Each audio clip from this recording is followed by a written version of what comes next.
The beast in the cave. The horrible conclusion which had been gradually intruding itself upon my confused and reluctant mind was now an awful certainty. I was lost, completely, hopelessly lost in the vast and labyrinthine recess of the mammoth cave. Turn as I might, in no direction could my straining vision seize on any object capable of serving as a guidepost to set me on the outward path. That nevermore should I behold the blessed light of day, or scan the pleasant bills and dales of the beautiful world outside. My reason could no longer entertain the slightest unbelief. Hope had departed. Yet, indoctrinated as I was by a life of philosophical study, I derived no small measure of satisfaction from my unimpassioned demeanor, for although I had frequently read of the wild frenzies into which were thrown the victims of similar situations, I experienced none of these, but stood quiet as soon as I clearly realized the loss of my bearings. Nor did the thought that I had probably wandered beyond the utmost limits of an ordinary search cause me to abandon my composure even for a moment. If I must die, I reflected, then was this terrible yet majestic cavern as welcome a sepulchre as that which any churchyard might afford, a conception which carried with it more of tranquility than of despair. Starving would prove my ultimate fate, of this I was certain. Some, I knew, had gone mad under circumstances such as these, but I felt that this end would not be mine.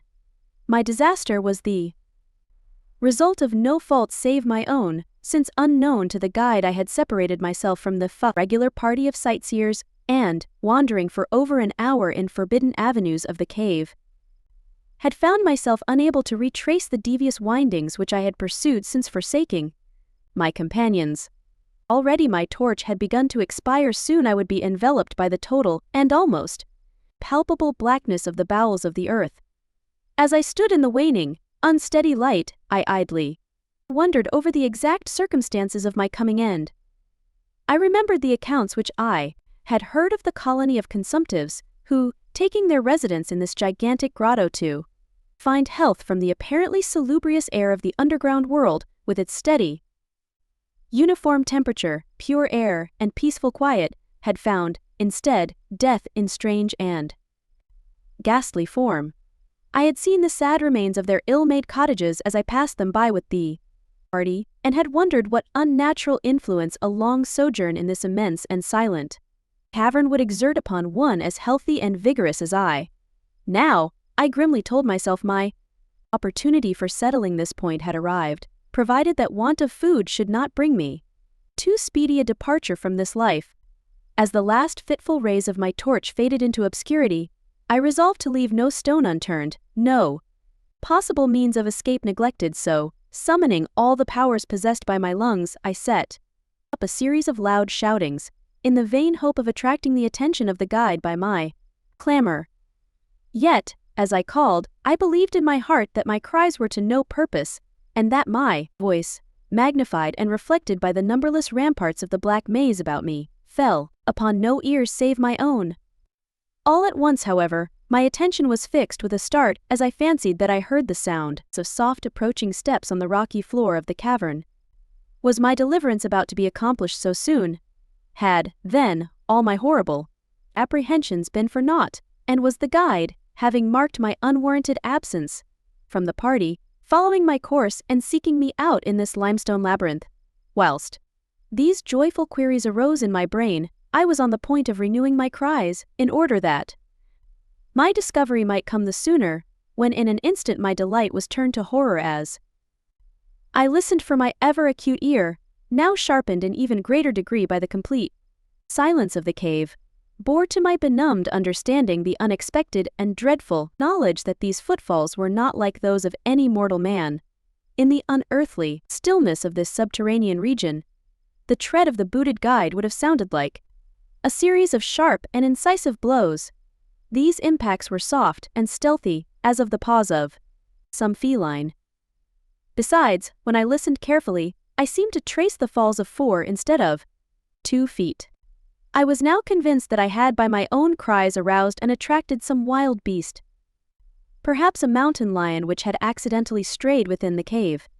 Perhaps, I considered, The Almighty had chosen for me a swifter and more merciful death than that of hunger, yet the instinct of self-preservation, never wholly dormant, was stirred in my breast, and though escape from the oncoming peril might but spare me for a sterner and more lingering end, I determined nevertheless to part with my life at as high a price as I could command.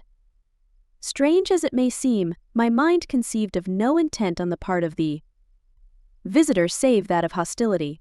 Accordingly, I became very quiet, in the hope that the unknown beast would, in the absence of a guiding sound, lose its direction as had I, and thus pass me by. But this hope was not destined for realization, for the strange footfalls steadily advanced, the animal evidently having obtained my scent, which in an atmosphere so absolutely free from all distracting influences as is that of the cave, could doubtless be followed at great distance.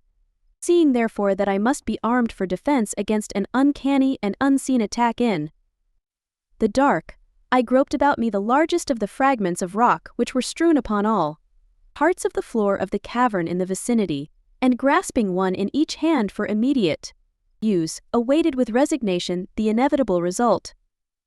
Meanwhile the hideous pattering of the paws drew near. Certainly, the conduct of the creature was exceedingly strange.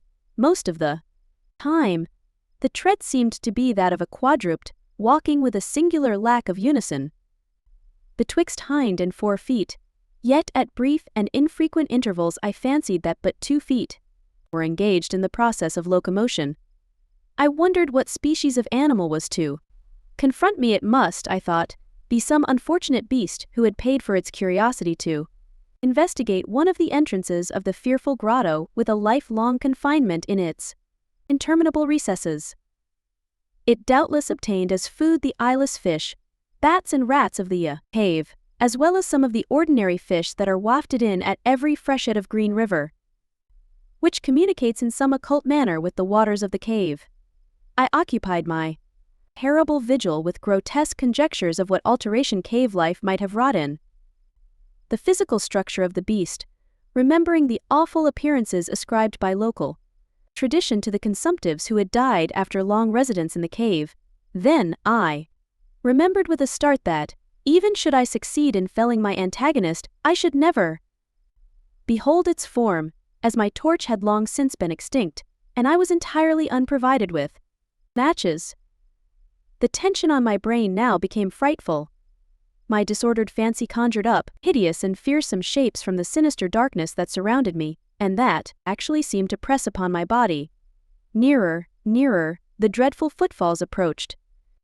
It seemed that I must give vent to a piercing scream, yet had I been sufficiently irresolute to attempt such a thing, my voice could scarce have responded. I was petrified, rooted to the spot. I doubted if my right arm would allow me to hurl its missile at the oncoming thing. When the crucial moment should arrive. Now, the steady pat, pat, pat of the steps was close at hand, now very close. I could hear the labored breathing of the animal, and terror struck as I realized that it must have come from a considerable distance and was correspondingly fatigued. Suddenly the spell broke. My right hand, guided by my ever trustworthy sense of hearing, threw with full force the sharp-angled bit of limestone which it contained, toward that point in the darkness from which emanated the breathing and pattering, and wonderful to relate, it nearly reached its goal, for I heard the thing jump, landing at a distance away, where it seemed to pause. Having readjusted my aim, I discharged my second missile, this time most effectively, for with a flood of joy I listened as the creature fell in what sounded like a complete collapse, and evidently remained prone and unmoving, almost overpowered by the great relief which rushed over me. I reeled back against the wall. The breathing continued, in heavy, gasping inhalations and expirations, whence I realized that I had no more than wounded the creature. And now all desire to examine the thing ceased.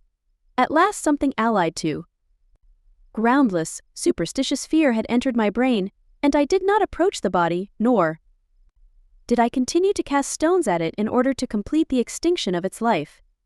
Instead, I ran at full speed in what was, as nearly as I could estimate in my frenzied condition, the direction from which I had come. Suddenly I heard a sound, or rather, a regular succession of sounds. In another instant, they had resolved themselves into a series of sharp, metallic clicks. This time there was no doubt. It was the guide. And then I shouted, yelled, screamed, even shrieked with joy as I beheld in the vaulted arches above the faint and glimmering effulgence which I knew to be the reflected light of an approaching torch. I ran to meet the flare, and before I could completely understand what had occurred, was lying upon the ground at the feet of the guide, embracing his boots and gibbering, despite my boasted reserve, in a most meaningless and idiotic manner, pouring out my terrible story, and at the same time overwhelming my auditor with protestations of gratitude. At length, I awoke to something like my normal consciousness.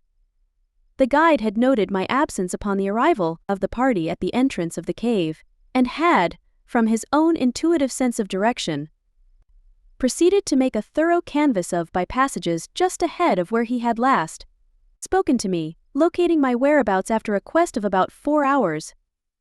By the time he had related this to me, I, emboldened by his torch and his company, began to reflect upon the strange beast which I had wounded but a short distance back in the darkness, and suggested that we ascertain, by the flashlight's aid, what manner of creature was my victim. Accordingly I retraced my steps, this time with a courage born of companionship, to the scene of my terrible experience. Soon we descried a white object on the floor, an object whiter even than the gleaming limestone itself. Cautiously advancing, we gave vent to a simultaneous ejaculation of wonderment, for of all the unnatural monsters either of us had in our lifetimes beheld, this was in surpassing degree the strangest. It appeared to be an anthropoid ape of large proportions, escaped, perhaps, from some itinerant menagerie. Its hair was snow-white, a thing due no doubt to the bleaching action of a long existence within the inky confines of the cave, but it was also surprisingly thin, being indeed largely absent save on the head, where it was of such length and abundance that it fell over the shoulders in considerable profusion. The face was turned away from us, as the creature lay almost directly upon it. The inclination of the limbs was very singular, explaining, however, the alternation in their use which I bad before noted, whereby the beast used sometimes all 4, and on other occasions but 2 for its progress. From the tips of the fingers or toes, long rat-like claws extended. The hands or feet were not prehensile, a fact that I ascribed to that long residence in the cave which, as I before mentioned, seemed evident from the all-pervading and almost unearthly whiteness so characteristic of the whole anatomy. No tail seemed to be present. The respiration had now grown very feeble, and the guide had drawn his pistol with the evident intent of dispatching the creature, when a sudden sound emitted by the latter caused the weapon to fall unused. The sound was of a nature difficult to describe. It was not like the normal note of any known species of simian, and I wonder if this unnatural quality were not the result of a long-continued and complete silence, broken by the sensations produced by the advent of the light, a thing which the beast could not have seen since its first entrance into the cave. The sound, which I might feebly attempt to classify as a kind of deep-toned chattering, was faintly continued. All at once a fleeting spasm of energy seemed to pass through the frame of the beast. The paws went through a convulsive motion, and the limbs contracted. With a jerk, the white body rolled over, so that its face was turned in our direction. For a moment I was so struck with horror at the eyes thus revealed that I noted nothing else. They were black, those eyes, deep jetty black, in hideous contrast to the snow-white hair and flesh. Like those of other cave denizens, they were deeply sunken in their orbits, and were entirely destitute of iris. As I looked more closely, I saw that they were set in a face less prognathous than that of the average ape, and infinitely less hairy. The nose was quite distinct. As we gazed upon the uncanny sight presented to our vision, the thick lips opened, and several sounds issued from them, after which the thing relaxed in death. The guide clutched my coat sleeve and trembled so violently that the light shook fitfully, casting weird moving shadows on the walls. I made no motion, but stood rigidly still, my horrified eyes fixed upon the floor ahead. The fear left, and wonder, awe, compassion, and reverence succeeded in its place, for the sounds uttered by the stricken figure that lay stretched out on the limestone had told us the awesome truth. The creature I had killed, the strange beast of the unfathomed cave, was or had at one time been a man.